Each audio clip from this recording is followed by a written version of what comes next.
What's up, you guys? Sean Rossap, managing editor, Fightful.com, FightfulWrestling.com. Your news source, your photo source, your video source, podcast. We got all that. If you all have never checked out FightfulWrestling.com, that's where you go to get just your wrestling news. Fightful.com, we have it all. MMA, pro wrestling, and boxing. We get our stories up there much quicker than most other sites, and we have a lot more for you guys as well. So if you haven't, and maybe you just check out the podcast, hit up FightfulWrestling.com. This show, October 29th, 2018, brought to you ad-read free by FightfulSelect.com. We have a slew of additional podcasts and features, from alternate commentary to weekly reviews of 205 Live, NXT, NXT UK, Impact, Lucha Underground, Ring of Honor. We packed those into two great weekly shows for you guys. Check it out. Peep it out. We have some great deals over there. And as a free preview, this Thursday, I am giving you all the Fightful Select Q&A podcast free. So even if you're not a subscriber, you can head over to FightfulSelect.com right now. Submit your questions for that show that will go live on Thursday afternoon. A reminder, we had our WWE Evolution post-show last night with Trina and LaToya Ferguson. We had UFC Moncton. And we will follow up on UFC Moncton and talk UFC 230 tomorrow on the Fightful MMA podcast at 2 p.m. Eastern. Without further ado, I am joined by Alex Pawlowski. Hello. Hi, everybody. It's Halloween week. Wasn't able to get the decorations up this year, just too busy, but wanted to make it special for everybody as they've come to expect goofiness around this time of year. For those of you only listening to the podcast, I am wearing a skeleton half mask. This is a holdover from last weekend. My wife and I got a sitter for the kid, and we went to a couples-themed costume contest party. It was X-Files. She was Agent Mulder, and I was Agent Scully. Huh? Scully? Get it? Because it's the face. And... I thought you'd like that, Sean. I, in fact, did not like that. I did not like that. By the way, guys, we'll probably expand on some Evolution thoughts from Alex, who wasn't on our show yesterday. Tomorrow, as we have a little bit more time, we will make crown jewel picks tomorrow on the SmackDown post-show podcast. If you all don't mind, subscribe, leave us a thumbs up, and check out our new MMA and boxing YouTube. I'm pushing that hard through the end of the year. All of our boxing and MMA content is moving to the new channel. The link is in the description below. Go ahead and hit me with a subscribe. Alex, I am so disappointed in you. Yeah, I know. I'm disappointed in me too. My God. WWE Raw. We see a Roman Reigns tribute video to kick off Raw. I thought that was very good. Yeah, it's weird. It's so sleek that it borders on like capitalizing on it. Like, I know it wasn't like a planned thing, but it feels like it's a little too put together. You know, I feel like if you had just given us the footage of him making the announcement, it would have had no less impact. But with the music and all the shots of the crowd, it felt like they were really like pushing it really hard, like the narrative of it, as opposed to the actual thing that is happening to this real person. Constable Corbin. Well, not Constable Corbin. I'm so accustomed to calling him that. We should just keep calling him that. I don't want to call him anything else. It was cool. Well, not really cool, but cooler than whatever he had going on before. That's true. He really heals Roman here. Yeah, like they're going to get mileage out of that whenever they need to. And that's the biz. At least it's a Vince run biz. Well, let's be fair. If they're getting cheers for Roman Reigns because of this, they're definitely going to get boos for other people because of it. Yeah, they're leaning hard into the fact that they happened upon the surefire way to get Roman cheered for the rest of his career.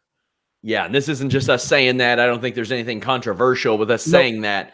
Reigns is over. He's beloved now because of this. Yes. Because of the work that he put in and this. To the point where Michael Cole was like, he started a sentence, and then he heard those Roman chants. He goes, I got to shut the fuck up. This is the moment I've been waiting years for. No, I feel like Vince was in his ear saying, "You shut up! The moment I've been waiting years for. I just want to listen to it. Just let me listen to it for 5 minutes." It's like when you're calling somebody's voicemail when, like in the movies, when they're no longer with us. Fortunately, Reigns is with us and will be with us, but Vince is like, I just gotta hear it. Yeah, I was actually marveling at, like, talking to a friend of mine about it, like the fact that he was living with the idea that this could come back at any time for 11 years, but nobody else knew about it.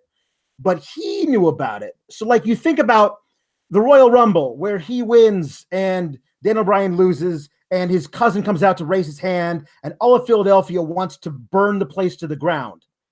And he knows that he's living with this other thing, that how much more impactful it is that he went through all of that stuff, all the hate people heaped on him. Like that thing where he's standing out there getting booed after beating The Undertaker for 10 minutes. Like on the knowledge that he has of this also being part of his life that we don't know, like that's crazy. And somebody actually mentioned this and put a great GIF together of, you can tell the moment where Roman is getting booed last week before I love that announcement, and there's a little smile that crosses his face because he realizes for the first time he's going to miss it. He's going to miss getting booed because he's never going to get booed again. Not like that. Never. Not like that. Not like that, man. Yeah, I was about to bring up that same GIF, but yeah, they will get mileage out of that. Brock Lesnar comes out to a giant pop. Yeah. Real big pop. And Heyman's promo gets a good reaction. He puts over that history will be made Friday, and that it's not often you can guarantee that history will be made Friday. Braun Strowman comes out, runs through his catchphrase, which is also super over. This crowd was hot for these guys, Alex. Yeah, and with good cause, I would say. I mean, it's very rare that you walk into some place like this knowing for sure you're going to get a new champ. You know what I mean? Like that's a big deal. Yeah, it is. Strowman, he is what he is. He is the cheesiest 1980s character. But let me ask you, what do you think he is? Is he the babyface? Is he the heel? I don't have a damn clue. Oh, I think he's the babyface in this. I mean, I think that they switched him over really deftly. I mean, kind of accidentally, like, but absolutely, he's. It feels so perfectly set up for him to finally, go over Brock for the first time, become champion for the first time, and immediately have this thing with Drew McIntyre waiting for him. Like, it feels too perfect for them to not do it, which is why I'm a little worried about what they're going to do. But yeah, I think people are going to be rooting for him. I do. I think due to the fact that Braun is attacking Corbin, that indicates he's a face. Somebody says, Braun is a face, Brock is the tweener as usual. No, when Brock comes out and says, I don't care about the fans, that's not what WWE views as a tweener. It's not. If you target the fans at all, they view you as a heel. It's just pretty much the way it goes. So Braun pushes Corbin away and ends up power slamming him twice. The second much better than the first. The first time he didn't even go to the ground. No. He just he threw a sack of sand over or something. Lesnar picks up the title and poses with it. And a notably leaner Brock F5's Braun Strowman. And I got to be honest, I wasn't sure if noticeably leaner Lesnar was going to be able to get him up there. Brock leaner was going to be able to get him up there or not. But he did. He is still, in fact, Brock Lesnar. Yeah. Yeah, well, I mean, he spent years as leaner Brock Lesnar before he was not so leaner Brock Lesnar. But it wasn't the same at that age, He was younger, too. Yeah, exactly. But, if you go by traditional WWE go-home shows, this means that Braun has a very, very good chance of coming out on top on Friday. Or at least so we say, because we keep acting like we're going to keep track of that, and we never do. We never do. We never do. Maybe that's a job for somebody in the chat. That would be much appreciated, guys. So Balor trolls Baron Corbin on his way back. And Leo Rush says that Balor got lucky last week. So Balor and Lashley up next. Balor really cracks Lashley with a tope con hilo on the outside. I mean, just rough. We come back from the commercial, and the crowd is cooking. This is what I tweeted: an ordinary match with an extraordinary crowd, Alex. Exactly. It's amazing how much like a really hot crowd can add to a so run-of-the-mill Raw match. Like, it feels more because the crowd's super into it. So I'm going to ask here, what Bobby Lashley did wasn't his finish. No. He did the inverted Yokosuka cutter, which isn't a cutter at all. It isn't from Yokosuka at all. No. I think we started to call it the deposit. Yeah. But that move is where you pick up a guy as if you're going to do an over-the-shoulder backbreaker, and then you flip him into a cutter. However, what Lashley had was the opposite of that, across his arms sort of like that, and then flipped him over onto his back. So it was like the inverse of the deposit. So it's the withdrawal. Like, he's got two versions. Wow. Yeah, he's got two versions of his finisher, the deposit and the withdrawal. And as we found out, the withdrawal method does not always work. No. Because Finn Balor kicked out of this. Oh, man. This had to be an ad-read-free show, huh? Yep. Lio Rush gets involved in the match twice and gets Lashley disqualified, pushing Balor off the top rope. God bless Corey Graves for bringing up the winner and losers purses on this show. I appreciate that. I like that. It gives you more of a reason to understand why these people would care, and especially why Lio Rush should care, because he did this to his client. Yeah. That makes sense to me. Well, it doesn't make sense to me why Leo did it, but at least my intelligence isn't insulted by Corey Graves pretending like he's not asking why. Exactly. I thought that was interesting. You very rarely see the guy, interfere, get away with it, interfere again and get caught, and that's what causes the match. Usually it's that guy gets tossed to the back. They don't actually call the match. But I will say, man, because after the match, Lashley beats up Balor, gets him in the old master lock, and then Leo's slapping around Finn Balor, talking trash to him. If we get a Lio Rush versus Finn Balor match out of this just once, this is all worth it. So I want this really badly, because for the last several years, really, his entire run in WWE and NXT, Finn Balor has worked against larger opponents, and I've made it no secret. I think that oftentimes his in-ring work gets redundant. He would have to switch that up with Lio Rush. Yeah. Because I don't see Lio Rush taking that tope con hilo to the outside of the ring with somebody who's 25 pounds heavier than him. Right, and you don't need to do running, flying front drop kicks against a guy who's 20 pounds lighter than you. You can do other moves to him. You have to resort to making your body into a torpedo. You can actually do grappling stuff, and I've seen film of him do it. I've seen film of him do that kind of stuff. He can be actually quite impressive with some of his power moves against guys who were his size and smaller. Speaking of impressive, I wonder how the crowd will react to some of the things that Lio Rush does, because there are literally millions of people who watched Raw who have never seen Lio Rush wrestle. That's the thing, is that what made it so intriguing when they first started using him as part of the Lashley act was him like escaping from bigger dudes with backflips off the apron and sliding around and doing crazy Inzagiri over the top stuff that he would do. And they've gotten away from that entirely. So I'm just hoping just let him and Lashley team. Like, here, apparently we're going to get vacant tag titles.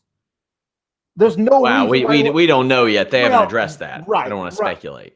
At some point, there will be other tag team champions besides Seth Rollins and Dean Ambrose. They did a lot of stage setting for tag teams tonight. Yes, they did. So in that case, I would like to pitch the idea of one of those tag teams being Bobby Lashley and Lio Rush, because as we saw later, they're bringing over dudes from 205 and letting them wrestle on Raw. You already got Lio Rush there managing. There's no reason why he can't, get in his gear and suit up with the big boys. Yeah.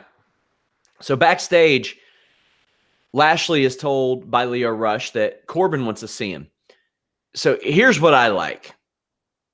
Why did Lio Rush have this happen? Why wouldn't Bobby Lashley be upset?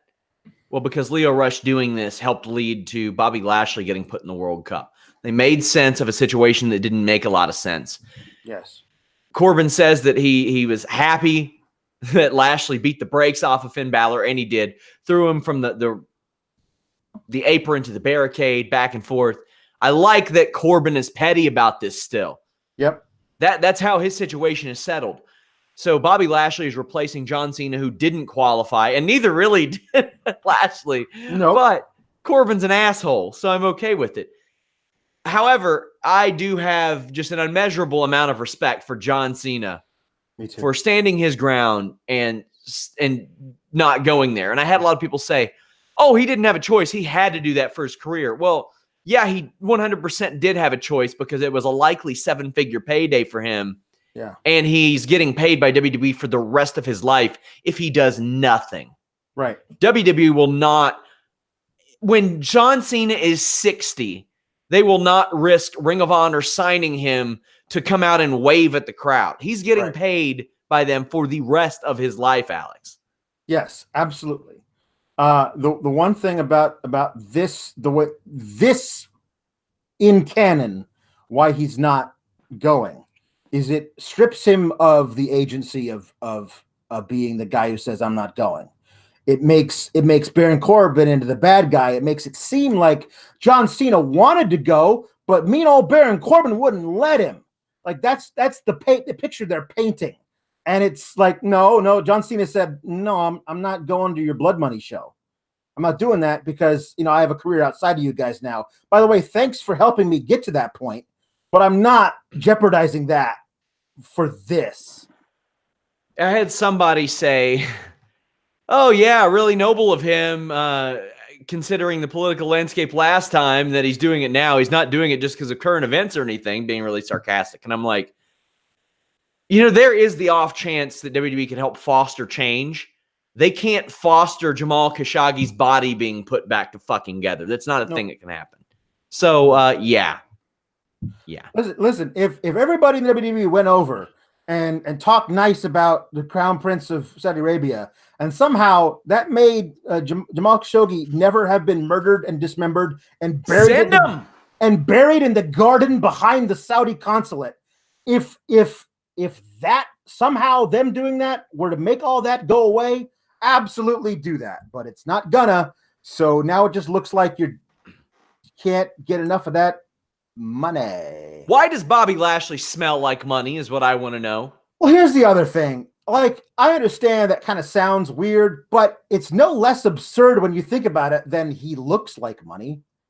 Like, whatever, like, he doesn't actually look like money. It doesn't actually smell like money. You don't think that he looks like Benjamin Franklin? I don't. I think there's quite a large difference between him and all the men on the money of the United States. But yeah, I don't know. Yeah, I mean, looks like once Leo goes to all the 5 senses, he feels like money. If he starts saying that Bobby Lashley tastes like money, then I have a problem with it. But as far as smelling like money, I mean, whole set of questions if he says that. There you go. Ronda Rousey versus Becky Lynch is announced with a very weird promo where they meet up backstage and call each other champ repeatedly. And it reminded me of an old Dane Cook stand-up where he and some guy were going back and forth. Hey, buddy. Hey, pal. And then he hits him with, okay, chief. And there's nothing else. There's nothing else. Yeah. Finally, Becky just stops calling her champ.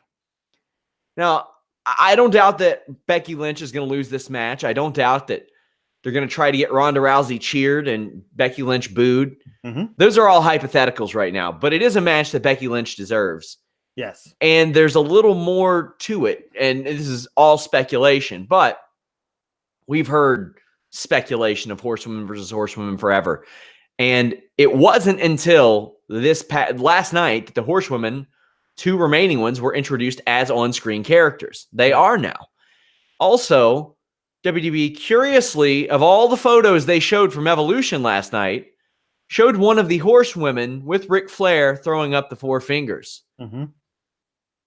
What do you think of the Rousey-Lynch match, and what do you think of these? Are there dots to be connected, or are these just constellations in the sky? Well, I think they're stupid if they don't eventually do the horsewoman versus the four horsewomen. I mean, that's a ready-made thing. And you have arguably the four best and in the ring and four faces of the women's division if you actually booked Bayley correctly in one end.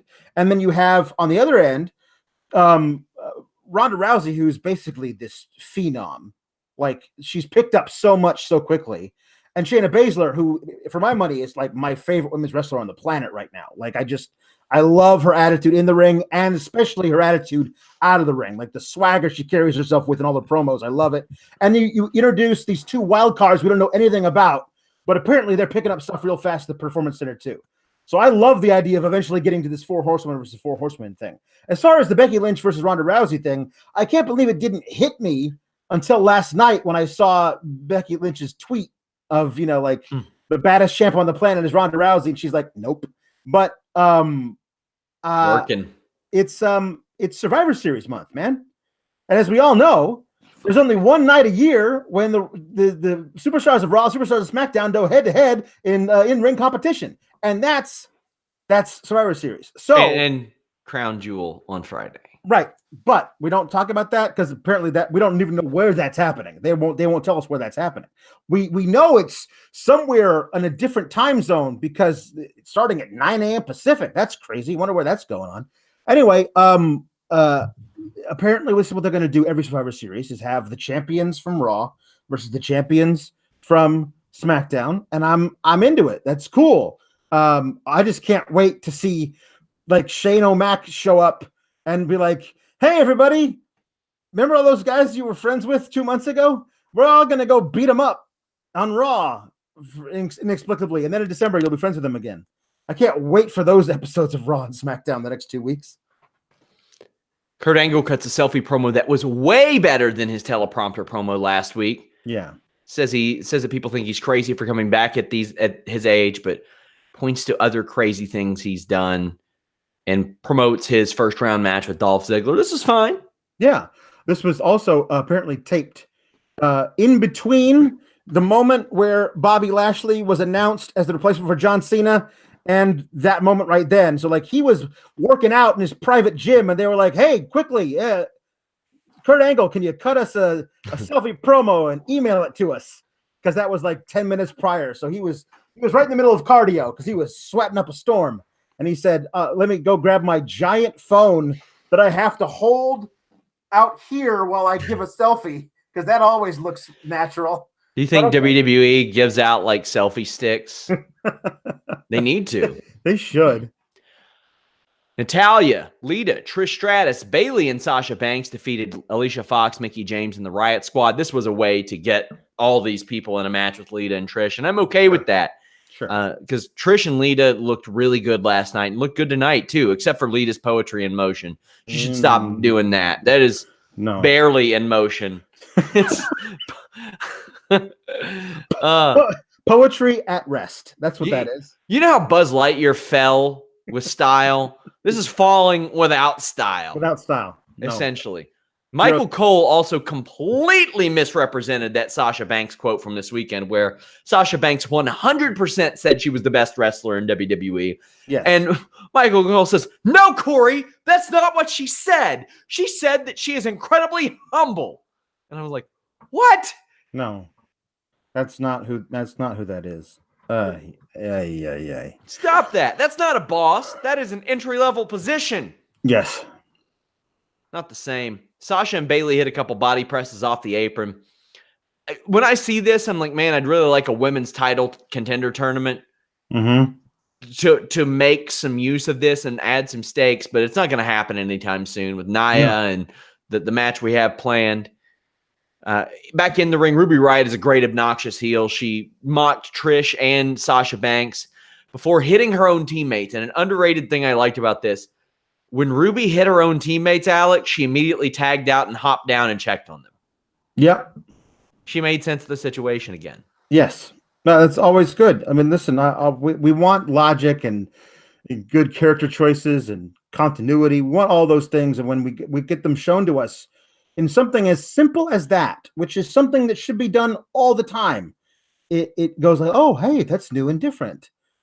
Where it shouldn't be. It should be standard. But when we notice it, it was like, okay, good for you, Ruby. You understand how this should work, and I'm glad that you're doing that.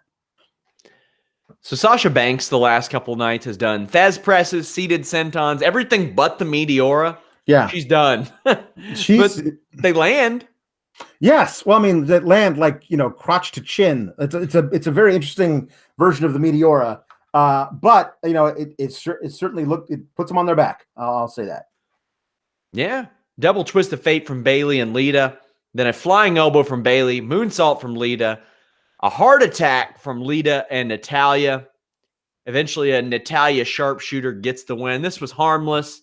This was a way to say, look, we had a pay-per-view and all these women were on it. Yes, there's a lot of things that it accomplishes, and one of them also is, hey, everybody, there's this amazing thing we did last night. All the women were there, including these two Hall of Famers. They were there also, and they look great. Here, watch them again. What's that about Saudi Arabia? Don't ask anything about that and why the women aren't performing there. Look at this. And last night also, that.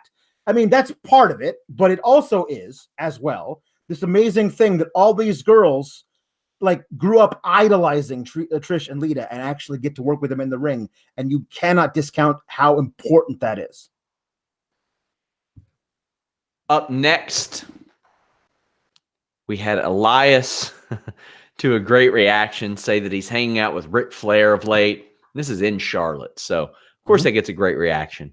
Says that Flair was happy about what he did to Corbin last week and wants an encore. So Elias goes backstage.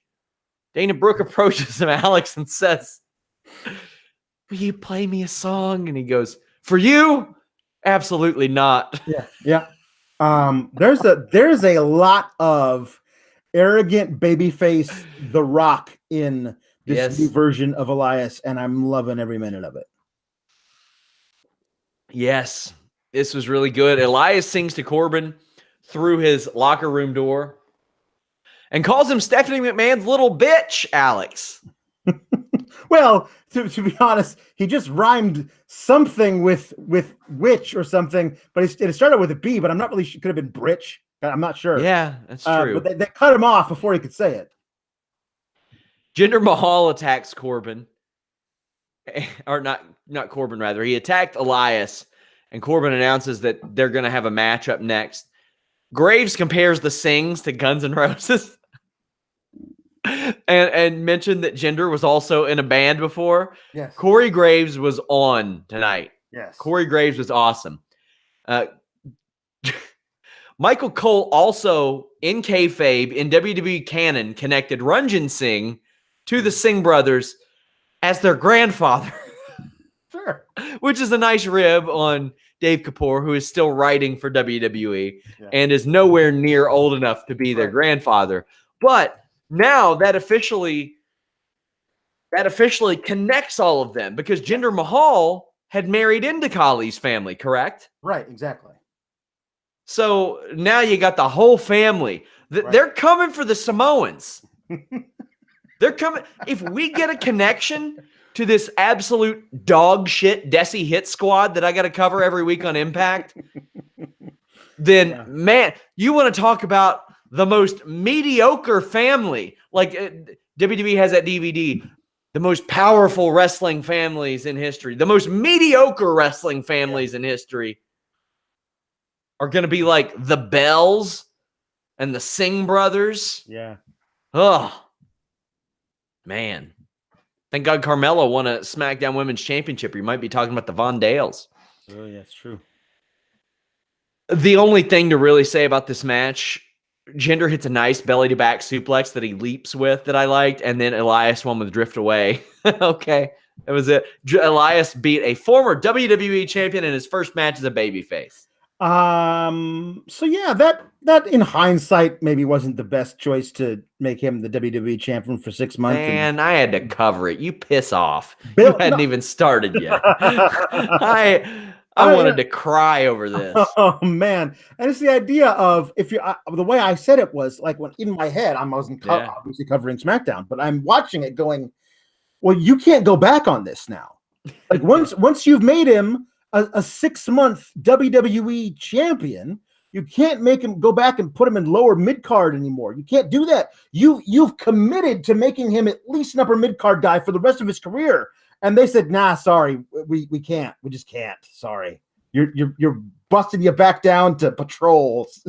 Ironically, probably the most marginalized we've seen a guy like that since Khali and maybe Jack Swagger before. But Jack Swagger had a couple more instances where he got real hot, like the We the People thing. Yes. If that would have happened 2 years later in the middle of the Trump presidential run, oh my God, you're talking nothing but money, him and Andrade Cien Almas in the midst of that. It's some scary stuff. And now, if you're talking about further on in the career, Jack Swagger is something special in Lucha Underground. Yeah. There are people in the temple chanting for him now, for the love of God. So, yeah, Jinder, it's hard to believe. He just didn't improve that much in the ring. Yeah.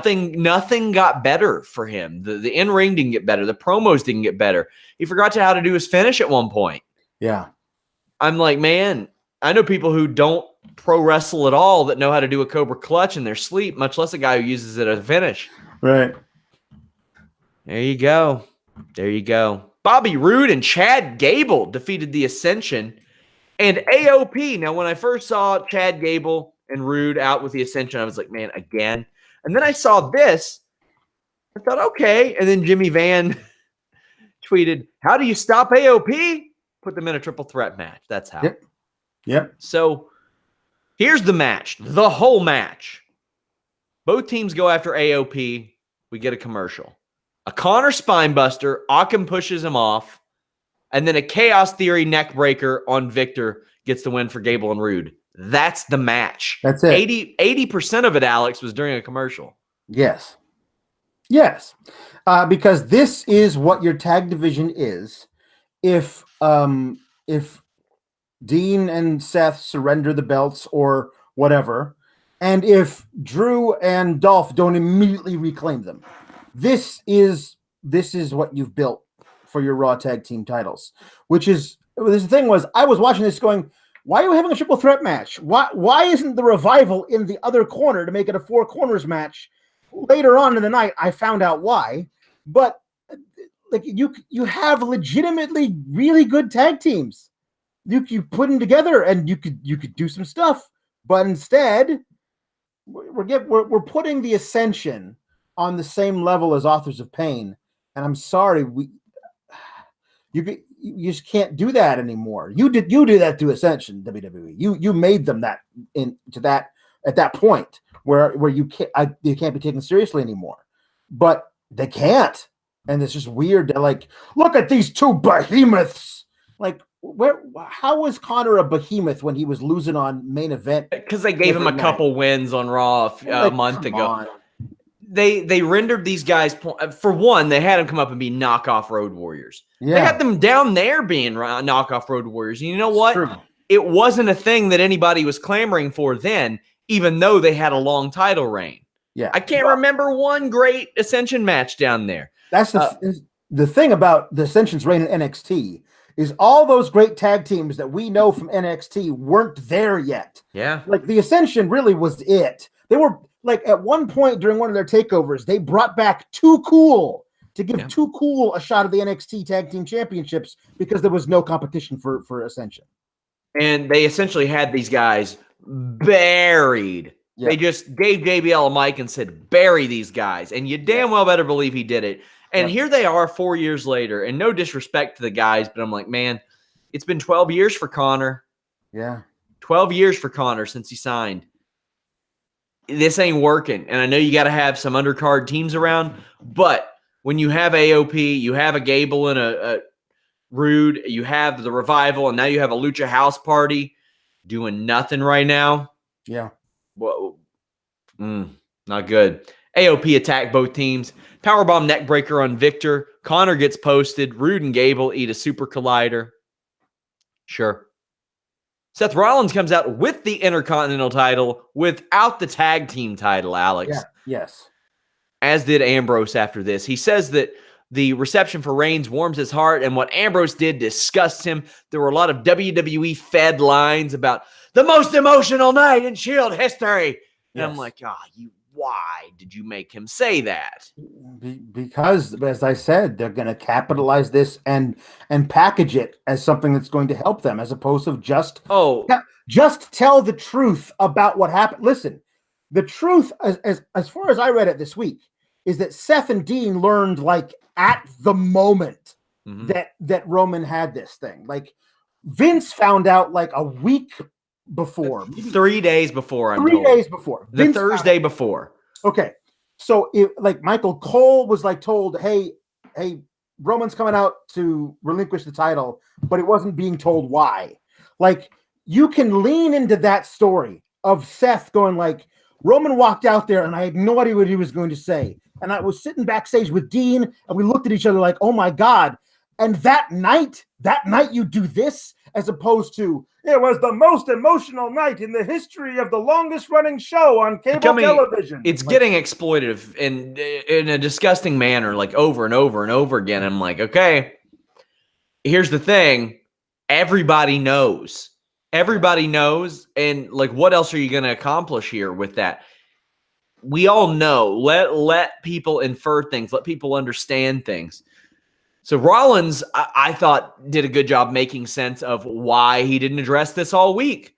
Yeah. Because as we've learned, when Ambrose gets hurt, if he doesn't want to be contacted, he's not going to be contacted. Yeah. That was a great touch. But he says that he knows that Ambrose is there tonight because he has to be there tonight. Yeah. Calls out Ambrose. Ambrose waits on the stairs in the crowd. Rollins says he's going to make Ambrose's life hell and goes after him, but Ambrose just leaves. What do you think of the segment? I wish they didn't rely on the tired trope of, why don't you come down here into the ring, be a man, and tell me to my face why you did it. Be a man. Why don't you be a man, Dean? Why don't you be a man? And I'm like, okay, yes, it's a weird thing to like repeat over and over and over again. Like, should that be about the actual like beef that you have with each other, as opposed to whether or not Dean is a man? Like, it's a weird deal. You should hear a Paulie Malignaggi promo on Conor McGregor where he just goes, where are your balls, Connor? Where are your balls, Connor? Did you bring your balls, Connor? Where are your balls, Connor? And I'm like, man, I wish Connor would just answer him at this point. Yeah. The one thing about this that is going to be very sticky is what they do with Renee in this whole thing. Because it is in canon that she and Dean are married. She even brought it up last week after the reaction to Roman. Like, my husband and Roman have been traveling, for years together and all this kind of stuff. So it's in canon that she is married to Dean Ambrose, and Dean Ambrose has been close to Roman and obviously Seth. So if anybody knows what's going on in Dean's head, shouldn't it be his wife? Why Corey and Michael Cole weren't like, hey, Renee, so what's going on with Dean? He won't talk to Seth. Do you know why? Like, that should be a thing. And the longer they drag it out, while having her just be noticeably silent during Dean segments, the more noticeable it's going to be. Nia Jax is backstage being interviewed, and Ember Moon shows up. Nia acts a bit like a jerk to her, but Ember did interrupt her interview. Yes. But also, it's time for Nia to be building toward a match with Ronda Rousey, so Nia's got to be heel now. Maybe. I don't know what the hell they're doing. Let's go ahead and talk. Ember gets some quick offense before being clotheslined hard. Nia gets posted because, of course, she does. Right. Ember hits a cannonball from the top rope or the second rope to the outside. WWE does mention that Ember Moon was the one being chanted for in the Battle Royal. And music hits, and I go, who is that? Yep. The reason I say that is because I never hear Tamina's music. No, she usually gets one of those jobber entrances during the break. Sure. So Tamina comes out and stares, and my God, Tamina's going to have Instagram content for life by the end of this. Nia just leg drops Ember and wins. Okay, cool. So Tamina comes out to the ring and stares at Nia, then backs off. And I go, what? But then it has me thinking. Nia was told that she could challenge for any title of her choosing. Mm-hmm. It'd be neat if that title was the women's tag team titles and Tamina was that partner. If you're looking for your sirloin beef sons of bitches female tag team, there you go. Yeah, there you go. That's fine with me. I'd like that. It would show far more creativity than they've given to the women in a very long time, as if they use that instead. She did mention how she wants to face Ronda after Ronda's finished with Becky. Okay. This all just seemed very odd. Like the whole thing, like I know that they again, this is another thing they can do with the whole Roman thing. Like, look for the Usos to be way more prominent on SmackDown for the foreseeable future, because they can use that anytime they want to mention Roman Reigns. And the same thing here with Tamina and Nia Jax. Roman Reigns is our cousin. So blank, blank, blank, blank, blank. Like, they can do that over and over and over again if they so choose. And I feel like Vince is going to so choose. I do too. Lucha House Party on WWE Raw. Quite frankly, they brought up the most annoying act on 205 Live. I hate the chanting and stuff. In ring, those guys are awesome. I hate the chanting. I hate the noisemaker. I hate them bringing out a friggin' piñata. I hate all that stuff. All that stuff is crap. In between the ropes, sure. And if you're Grand Metalik walking on the ropes, they're fantastic. Sure. Lindsay connects with a great suicide dive that he almost eats it on. That was nasty. Yeah, that was weird. He kind of like pushed and then like ended up doing like a little somersault into the barricade. It was nuts. This is the right matchup for these two teams. This was Lucha House Party defeating the Revival. It was very short. Yep. Metalik somewhat distracts Dawson, and Salida del Sol wins it for Kalisto. But what I did like about the finisher is that Dash was right there to stop the pinfall, and Lindsay hit him with a flying crossbody off the top rope to stop him breaking up the pin. So it allows Dash and Dawson, and this is again just me trying to figure out ways so that the Revival aren't being buried again. It allows them to look like they had it under control, except for they're not used to facing dudes who do flying cross bodies off the top rope. So it's a whole thing they had to prepare for, and it's different.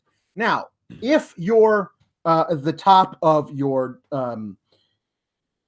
Raw tag division is AOP and the Revival and Lucha House Party, which I don't really love the name, but if you any combination of the three of those guys, that's fine. You can absolutely. I would love to see Grand Metalik in the ring with with the two dudes from AOP. I would love to see what he does against dudes that size, because we've seen Kalisto versus bigger dudes when he was a part of like regular Raw. I haven't seen a lot of these cruiserweights against bigger guys. Like if you're bringing over dudes from 205 Live, can I get me a Mustafa Ali match versus anybody on Raw? Because I mean, that guy's been putting in such great work for so long. I mean, my dream, of course, was Seth Rollins coming out for the Intercontinental title, open challenge, and out comes Mustafa Ali, and we just get 12 minutes of them going at a sprint, like just one time. I'm all for that type of integration, and the more influence Triple H gets, the more you're going to get people who don't appear on the show every single week. Triple H says less is more is something that he embraces, and he doesn't think that everybody needs to be on every pay-per-view. And I'm okay with that. Yeah. As long as people just aren't outright forgotten. Somebody in the chat says, you guys hated Reigns, but love Lucha House Party. Wow. I don't know what that post means. I don't. And I don't know what hating Roman Reigns means. Like, hate him in the ring? No. Hate a forced push? Maybe. To a degree. Maybe. How can you compare the two? I don't even know. A top main event act and a very bottom-feeding 205 Live tag team act that just had their debut. Weird post. Weird post. Dolph Ziggler comes out with Drew McIntyre. Drew lets the world know that he has his eye on the winner of Lesnar and Braun Strowman. Ziggler cuts a promo about looking up to Kurt Angle, but says that Kurt Angle has some gall to say that he'll win the World Cup. Ziggler's facing Apollo Crews and is making an example. We get what Cole calls a step-up enziguri, which is every enziguri. This was, in fact, just a regular enziguri. Mm-hmm.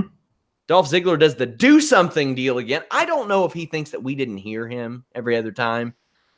Yeah, that's weird. It's become his standard thing that he does. I wonder if it's code. I wonder if it's like shorthand. Like when I say do something, then the next sequence of moves is this. Like I wonder if that's what like. Oh, I'm sure it is. It is for sure. But I mean, it's weird that he does it. Like, why not switch up the verbiage a little bit? I don't know, because maybe he's not very imaginative. Apollo does a free fall flapjack, a very impressive gorilla press slam, and a standing moonsault for 2. Apollo eats knees on a splash, gets super kicked and pinned. That's a wrap. This was harmless, but Apollo is in Ascension territory, essentially. Well, it's a weird thing. He's being pushed because he's on the show now, but he's just losing to guys.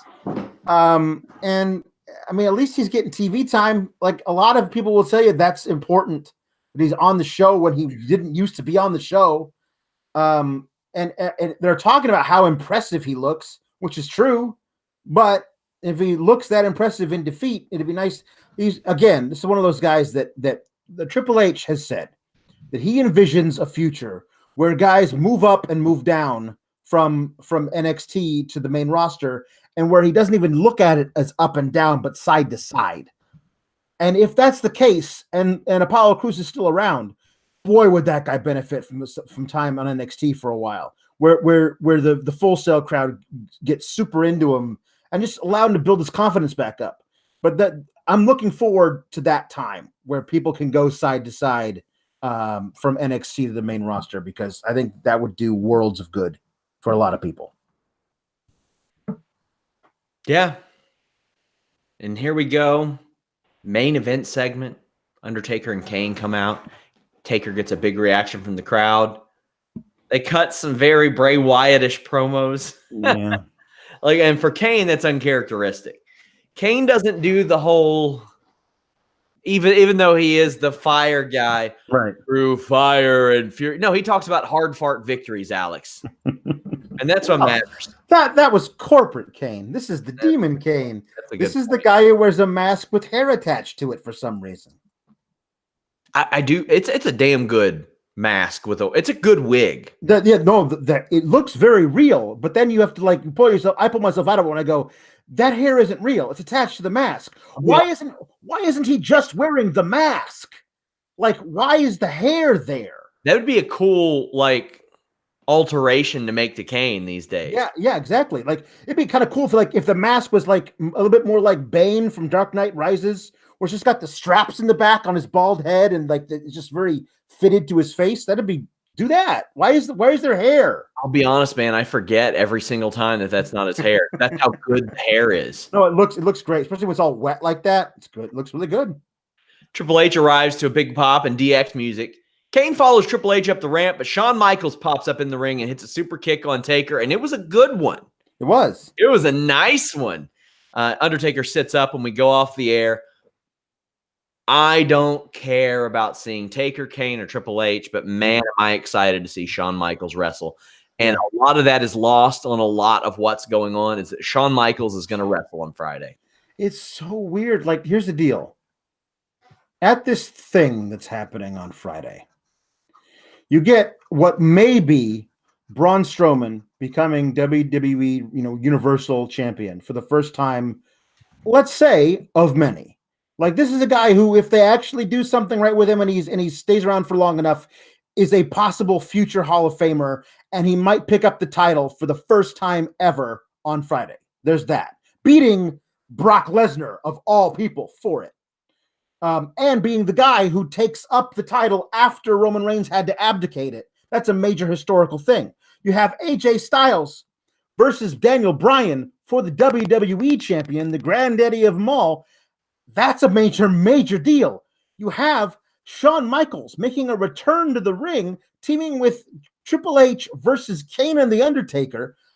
As much as I don't care about watching 3 out of those 4 guys wrestle, it's still a major, major thing. But it's all under this cloud of a guy being cut up by a bone saw.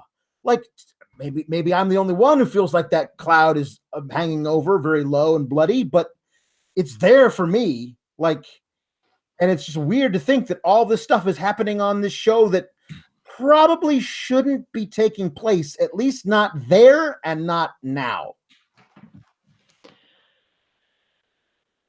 That was Raw. It was all right. Not a lot happened. Not a lot went down. The thing about that is interesting for me is that we don't have very long until Survivor Series. Like, everything that's going to have to get put together for that is going to happen at a breakneck pace over like 2 or 3 Raws. Like, it's going to be boom, boom, boom. So it's going to be interesting how they get out of what happens on Friday and then directly into the build for another one. That's always intriguing to me to see where they go with that. You have a little bit of time. What were your thoughts on Evolution? We didn't get to hear from that. Hear from you on that. We had LaToya Ferguson and Trina on last night's show, but I want to know what you think. It was God bless those women, like, in the ring, doing everything they possibly could to get over what I think was terrible planning and build for the pay-per-view as a whole. Man, it was a different energy. Like, you could listen to the crowd and go, well, that's a few octaves higher than the normal roar that I'm hearing, and that's a good thing. There are all these women out there who want to see their heroes and their support for that. I think that's great. I'm going to get really in depth tomorrow on the Becky versus Charlotte thing, and my entirely wrong opinion about it. But I was honestly very impressed overall by the whole deal. Not so much the Battle Royal, but everything else. I was like, wow, but that 6-woman tag was way better than it had any right to be. That thing went from normal Raw match to something really cool. Really, that thing was thrown together like just out of the blue, and all 6 of those women just knocked it out of the park. That was so great. I honestly did not think they were going to give it to Toni Storm, but she deserved the hell out of that after that run in the tournament. And I'm so happy that we get Shayna Baszler back with it, holding that title, and she's got flanked her wing women of Maria Shafir and Jessamine Duke. Like, NXT women's division is like tight. I'm looking forward to a lot of that. Ronda, Nikki, okay, is fine, but I feel like Ronda probably should just beat Nikki in like 2 minutes. But that's just me. It was a good match, but it should not have main evented the show. Nope. As a million people said before, and everybody said, "Oh, mainstream appeal." I don't care. No, use them to highlight other people. Somebody was saying that of all the merch in the audience, like, it was number 1 was Bella's by a wide margin. So, like, there are a lot of people who go to those shows who love the Bellas, that love them. They have a great reach. They do. Yeah.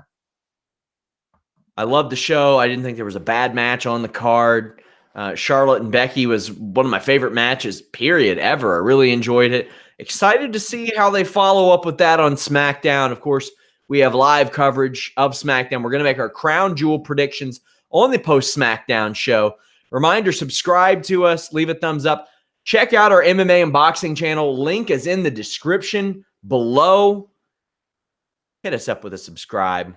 We need to get to 1,000. All of our MMA podcasts, videos, interviews, stuff like that, except for individual fight reviews, which I will use on this channel to kind of promote that channel, will be up there soon. But for this week, the MMA podcast, Tuesday, 2 p.m. Eastern, it'll be here, as well as the UFC 230 show with myself and James Lynch. Alex, what do you got going on this week? I know that it's your little girl's first trick-or-treating. Yes, she will be going out as a unicorn. It's the cutest thing ever. She doesn't really eat candy, so it's all going in Daddy's belly, where it probably doesn't belong. Uh, but that's fine. But yeah, we went all out. We have a lot of kids who like caravan from bad neighborhoods in the outer boroughs to come over here to go trick or treating. Every year we buy about 800 to 1,000 pieces of candy and we run out. Oh yeah, well see here, if you Google my town, my house, it sends you bam right to my house. Wow, literally the central part of the town. And we have one probably half-mile stretch of road. Yeah. And that's what people trick or treat up and down our half-mile stretch of road and the half-mile behind us. Yeah. And that's it. So it's busy around our place. And for a long time, we had no neighbors except for one elderly woman who did not do trick or treating. So we were the only house in our central area. Yeah. With candy. So it got pretty wild. And I'm talking like this is pre-Wrestling Inc., pre-Fightful days. When I'm checking my bank account before I order pizza, I'm like, here you go, child. Here's one lonely Tootsie Roll. Like it was slim pickings. But I will be there as soon as I go off the air. I think on Wednesday for Listen Ya Boy, number 96.